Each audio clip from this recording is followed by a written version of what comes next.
qu'il y a encore une hémorragie puissante dans l'église du christianisme céleste. La décision d'un grade, d'un dévancier, est étudiée par le chargé de paroisse et par le chef visionnaire. Réfléchissez bien à ce que je suis en train de dire. Alors, quand un individu va recevoir une vision qui n'a fait l'objet d'aucune étude, d'aucun discernement, qu'est-ce qui va se passer derrière? Voilà les visions qu'on donne. Elle va entre deux. Comment on a fait le discernement? Voilà les visions qu'on donne. Un conclave de personnes se sont assis. Ils ont réfléchi, ils ont étudié, ils ont eu des visions. Mais le discernement de ces visions, où ça nous a envoyé? C'est pour dire que il faut faire très attention parce que la Bible même dit que quand nous voyons partiellement. Donc si nous voyons partiellement et que le discernement est encore partiellement du partiellement, on est dans le décor. On est dans le décor. C'est ça. Et donc vraiment, il faut vraiment qu'on réfléchisse maintenant nos visionnaires. Il faut vraiment qu'on réfléchisse maintenant l'encadrement de ces visionnaires. Et quand vous demandez à papa d'enlever la soutane de pasteur, vous souhaiterez qu'il s'habille comment? Qui retourne le grade qu'il avait avant? Ben oui. Et son grade qu'il avait avant, c'était quoi? Papa, il y a des supérieurs. C'est quoi? Non, mais parce que vous avez parlé de ça, mais vous n'êtes pas allé jusqu'au bout là. Le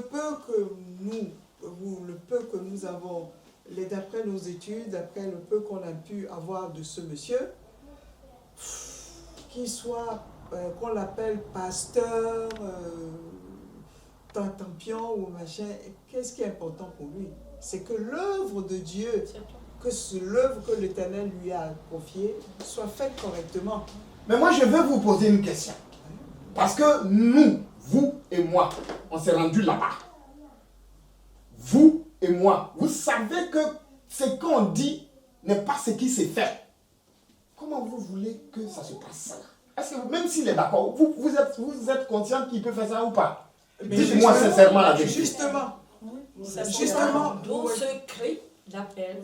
Oui, mais et nous espérons qu'il va y... Oui, mais il l'a dit quand on est allé. Oui. Je vais vous introduire. Mais vous avez vu la distance et le temps qu'il a mis? C'est ce que je veux que vous me disiez. Est-ce que, même s'il a la chance d'écouter ce que vous êtes en train de dire, est-ce qu'il peut faire ce que vous demandez là? Mais le père, il a une conscience aussi. Et il a une conscience, c'est sûr que sur sa couche ou qu'il soit, son père doit lui parler aussi. Donc, le Dieu est pour tout le monde, l'Éternel de papa à chaque fois, voilà, il peut susciter des anges aussi pour lui parler. C'est pas le rappel, parce qu'il a vécu son enfance, comment il a vu ses parents, comment ils ont souffert pour l'église et tout. Si tout cela lui revient en mémoire, que cette prophétie, ou qu'il soit que lui aussi prend la prophétie de Marie Zéboun, qu'il en reparle, il médite dessus. Voilà, s'il dit non, mais après tout c'est un être humain, il dit non, et puis...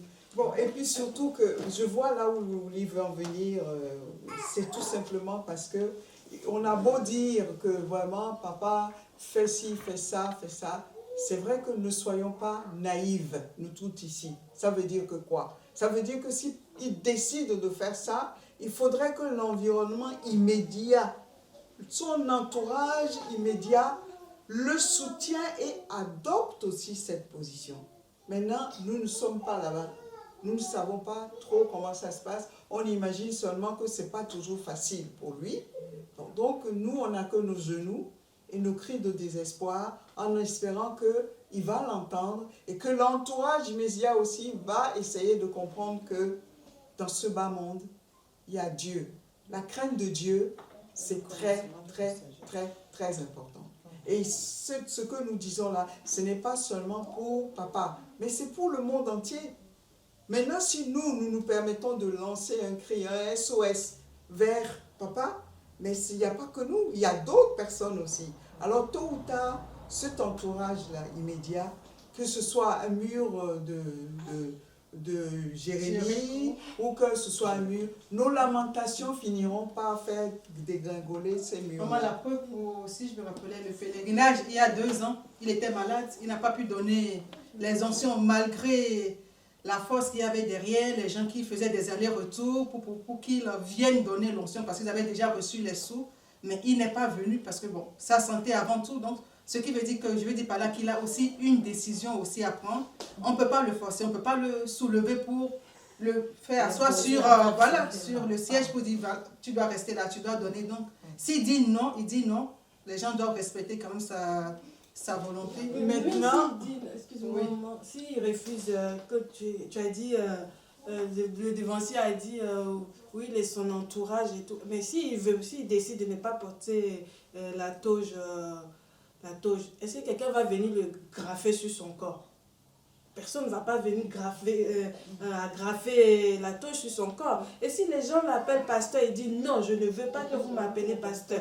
Non, je ne veux pas de cela. Bon, puisque vous m'appelez pasteur, si l'affaire va être réglée, ou bien... Moi, je pense que c'est pas les mamans, comme tu as posé la question, c'est pas les mamans qui vont trouver, qui vont lui faire ceci. Parce que les mamans, ce sont comme des sentinelles. Les mamans sont comme des sentinelles. C'est comme Dieu dit, quand vous voyez la sentinelle, elle est là pour annoncer. Donc, ils annoncent comme elles sont en train de dire, elles sont en train de crier. Maintenant, c'est à lui de respecter, à lui de faire revenir, c'est-à-dire de faire passer l'histoire de l'Église dans sa tête, ce que le fondateur a dit ces jours-là, comme la sœur a dit, puisque cette histoire-là, beaucoup ne connaissent pas.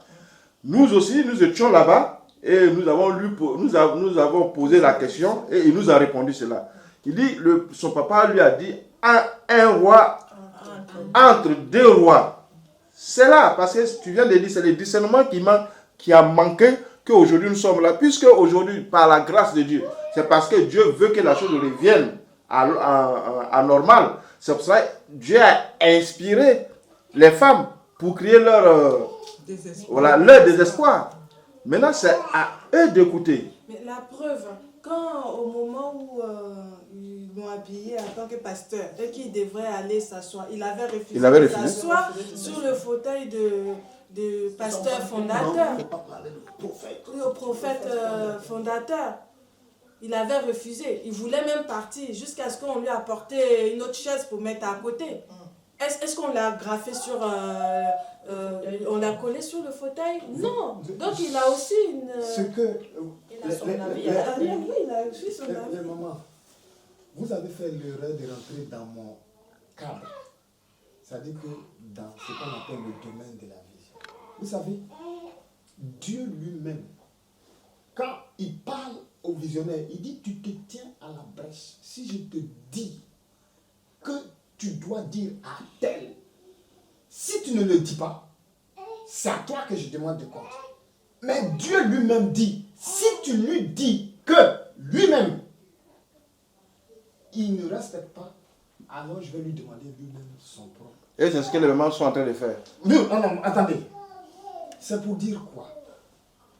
C'est pour dire que quand vous êtes un visionnaire, que vous vous trouvez dans une situation où Dieu vous demande de parler de quelque chose, il fait en sorte que cette chose-là, ça devient comme pour vous.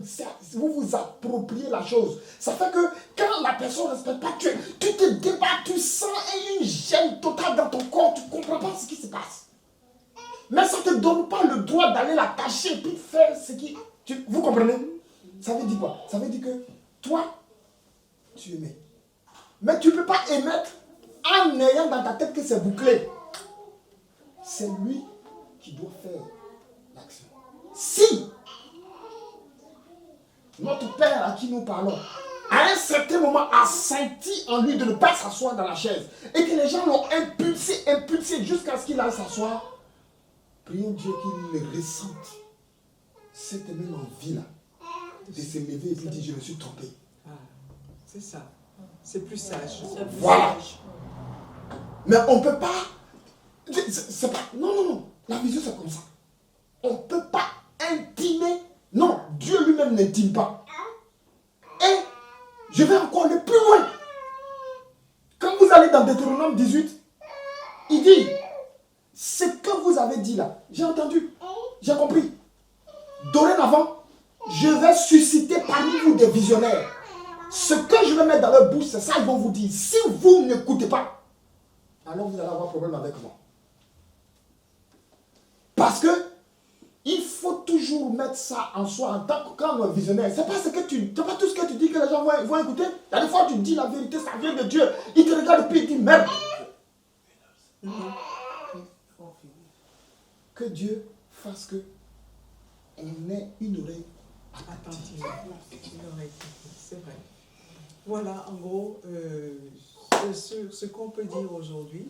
Mais le ton un peu pas triste, mais mélancolique et désespéré. Parce que ce cri, ce SOS que nous le lançons au nom de des millions et des millions de personnes qui passent leur temps à aller à droite, à gauche, à droite, à gauche.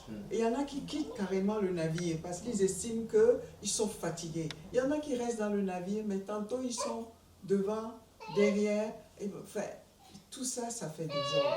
Et donc, c'est notre cri de détresse et que Dieu fasse que tout le monde puisse entendre et que surtout papa puisse prêter une oreille, aussi petite soit-elle, à notre bavardage. Voilà.